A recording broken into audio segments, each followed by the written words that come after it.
Like Season 4 of The Expanse, Lost in Space Season 2 was able to sneak in at the end of 2019 just as I was going on my holiday. But now that I've caught up, let's talk about its successes and failures, its quality relative to Season 1, and what the future may hold for this sci-fi adventure show. In terms of presentation, Lost in Space Season 2 is truly spectacular. Being largely filmed in some Canadian woods in Season 1 gave the show an undeniably TV look. That's probably just because I'm so familiar with this kind of location thanks to the Stargate franchise, but Season 2 looks and feels like a truly cinematic big screen event. The directing style carries far more energy and dynamism. Rather than the propensity for standard coverage in Season 1, the blocking style for many scenes feels Spielberg-esque at times in its creativity. The same goes for the fantastically executed action scenes. The construction of these scenes is crystal clear when it comes to scene geography, but the style also retains enough grit to still feel rough and grounded. Another element which felt like a massive leap up was the music score.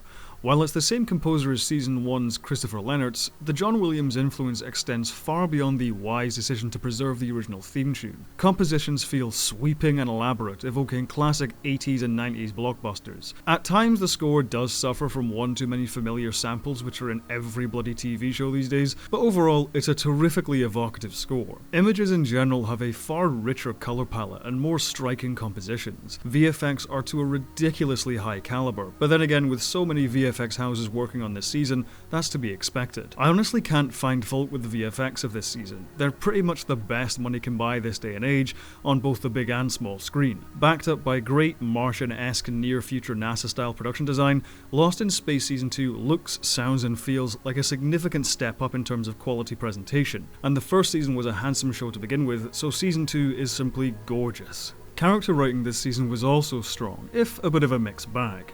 My personal favourite arc was between Judy and John Robinson. I gave special mention to Toby Stephens as an underrated character actor last time, and he's still just as compelling a presence this time around. Taylor Russell has also stepped up to the plate, as has her character. Judy Robinson's arc in Season 1 was all about her being forced into accepting more responsibility, and Season 2 deftly deals with the fallout of that. Now a young adult rather than a child, Judy's transition from just one more thing for the parents to worry about into a useful member of the crew was handled really well. At first she butts heads with her father, thinking he still sees her as a kid, and ending the season with him being confident enough in her to captain her own ship. The chemistry between Stephens and Russell is undeniable, and at the mid-season point is used to devastating emotional effect, which I'll get into later. A true crime in my Season 1 video was not giving a mention to this new incarnation of Don West. Ignacio Cereccio is a delight in the role. He has enough of that Nathan Fillion type swagger to never become annoying with his more comedic moments, and his usefulness as a character ensures he's never pigeonholed into just the comic relief.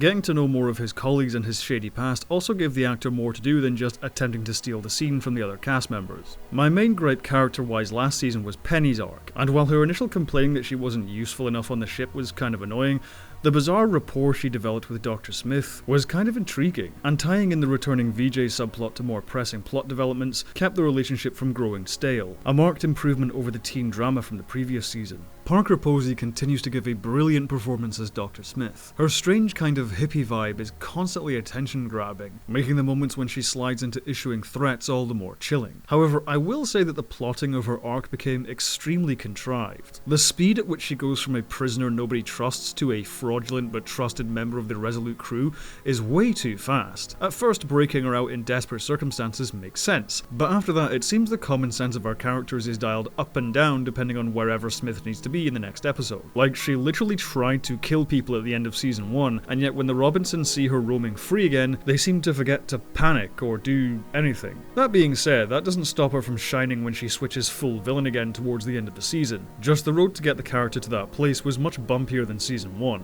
That unfortunately left Molly Parker as Maureen Robinson with not a whole lot to do for most of the season. Parker still gave a great performance, but there wasn't much for the character to sink their teeth into until the final third of the season. However, with a much larger cast, it's understandable for some to be focused on less. Season 2 can essentially be divided into 3 segments. There's the ocean planet the Robinsons are trapped on for the first 2 episodes, the Amber planet after the Robinsons reunite with the Resolute crew, and the final segment which deals with the conflict with that crew. The opening 2 episodes are almost typical Season 1, and while the escalating obstacles and challenges make for exciting set pieces, the pace of these first 2 episodes has a bit of a Star Trek Discovery Season 2 problem. It goes by a bit too fast for us to really appreciate the unfolding drama, despite it being largely well written. As stated before, the alien world world vistas look stunning and the direction is solid, even if the episodes could have done with another editing pass to really let the story breathe. The middle segment of this season slows things down a bit and gives us room to get to know more of the Resolute characters. Don West's ragtag band of engineers are fun, if not on screen for long enough, and Will reuniting with the robot brought a smile to my face. Maxwell Jenkins continues to prove himself as a talented young performer, if a noticeably much taller one this time. Will's relationship with the robot evolving as both of them grow up into adulthood put a nice spin on this dynamic. The robot choosing to disobey orders from Will and act on its own empathy was cool to see, and just makes the mystery around this alien race all the more compelling. But for me, this middle section was made most memorable by Judy's race to save her dad. This was when Lost in Space went into full melodrama, and honestly, I loved it. This plot pulled out all the old tricks. Flashbacks to Judy calling John her hero, John teaching her to ride a bike, the relationship fracturing thanks to family turmoil, Judy pleading with John not to give up and then having a slow-motion race to get the medical supplies to him in time. Listen, maybe I'm just a big softie, but this gluttony of cliches somehow worked because I was damn close to shedding more than a few tears. But my favourite part of the season was the final segment. The Robinsons staging a mutiny to save as many people as possible before an impending alien attack was awesome. It felt like a classic Spielberg movie. Thrilling high-concept sci-fi action-adventure interlaced with sincere family-oriented emotionality. The plots for the kid characters laid on the charm as they tried to help Robot and Scarecrow, and the adult characters going toe-to-toe with the antagonists. And Hastings and Alder were awesome bad guys. Alder's screen presence was never quite trustworthy to begin with, but at the same time he had a completely understandable motivation. He was the bad guy we were always disappointed to see go against the heroes, right up until the crowd-pleasing turn to help Will. But it was Douglas Hodges' Hastings which was really evocative of that cold, egotistical villain from the likes of E.T. or the Iron Giant. I'm sure the actor is a really nice guy, but he is brilliant at playing just horrible people. While its plotting was very contrived at times, and some characters were left by the wayside, Lost in Space Season 2 totally stuck the landing as an exhilarating, charming, and sometimes moving sci-fi adventure series. Did it suck? Not at all. While I have my own gripes with it, I was hooked from beginning to end, and can't wait for Season 3. Adam Sagehorn asks, what are your thoughts on The 100?